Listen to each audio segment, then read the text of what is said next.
Тамерлан, а можете сказать, пожалуйста, с кем вы вели разговор, запись, которая была, что это за мужчина? Нет, то, что мы башканы айтады, башканы жана неме боюнча. Значит, по данному разговору, значит, я его вижу второй раз в жизни. Нас знакомила Ирина Юрьевна Карамушкина, сообщила, что это старопартиец. Он 3 месяца просил встречу, я с ним встретился. Но факт не в этом. По данному видео, да? Как его зовут? Кто он? Я вот даже сейчас сразу не скажу, это мои помощники только могут сказать, потому что я встречаюсь с миллионом человек каждый день. А с кем можно связаться, чтобы сказали, как его зовут? Вот знают наши коллеги, вам информируют вас тогда, кто видит, слушает. Значит так, встреча наша продлилась недолго, часа полтора где-то часа было. Мы говорим ГКМБ, да, и МВД, опубликуйте полную запись всего разговора, да. Это во-первых. Во-вторых, по этому видео же нам не предъявляют никаких обвинений. А обвинения предъявляют, потому что я якобы с Халаншбеком Кадыровым что-то разговаривал, я планировал, а не с этим человеком, с которым. То есть это вам пустили в глаза в пыль, просто пустили в глаза в пыль, и все. Там говорят про Сапара Исакова. Ну, Сапар Исаков, то, что он в Москве, это же не я сказал, это президент Садыр Джапаров сказал, что он ведет переговоры с Россией, Россия не хочет его выпускать и требует, чтобы его не сажали. Это же не мои слова, это президент Садыр Джапаров дал такое интервью. Во-вторых, они хотели как сделать? Они хотели дискредитировать перед европейскими и прочими нашими коллегами и без конца поднимали вопрос российско-украинской войны в ходе нашего разговора с ним. И я неоднократно подчеркивал, что война является большой ошибкой российского правительства, что война недопустима. В 21 веке невозможно решать какие-либо вообще вопросы или конфликты военным путем. То есть они что хотели? Я еще удивился, он сам меня пригласил, хотел говорить про выборы и так далее, да?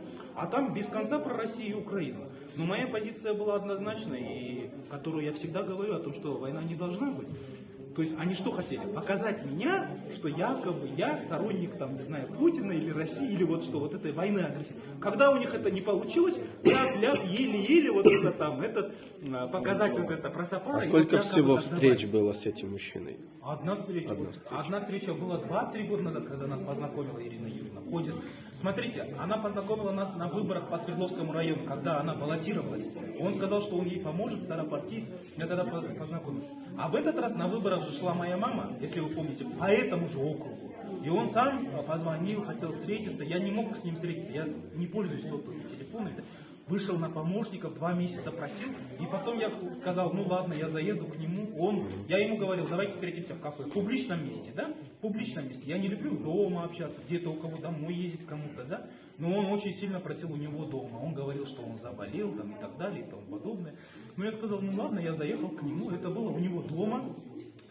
То, что там засняли, пожалуйста, пусть опубликуйте. Но захват государственной власти же не может быть вот этот разговор. Это же смешно. Я что, пришел его, кто он такой? Он что? За ним стоит народ, или у него есть деньги, или он богатый. Вы на видеозаписи говорили, он спрашивал про место, либо про должность некую, и вы обратились к Карматову и сказали, ну, там, будет, не будет. Это о чем речь шла? Вы можете по телевидению, можете посмотреть любое мое интервью. Я в любом интервью, когда меня спрашивают, я всем говорю, что у нас будет кадровая политика, что мы будем назначать квалифицированных министров, что у нас будет открыто. Я от этого не отказываюсь. Мы будем назначать министров. Мы будем назначать министров. И от этого никуда не уйдешь.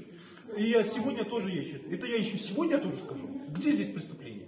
Я человек, которого поддерживают десятки тысяч избирателей. Я не скажу миллионы, но придет день, будут миллионы поддерживать. И мы будем назначать квалифицированное правительство по меритократическим принципам. И от этого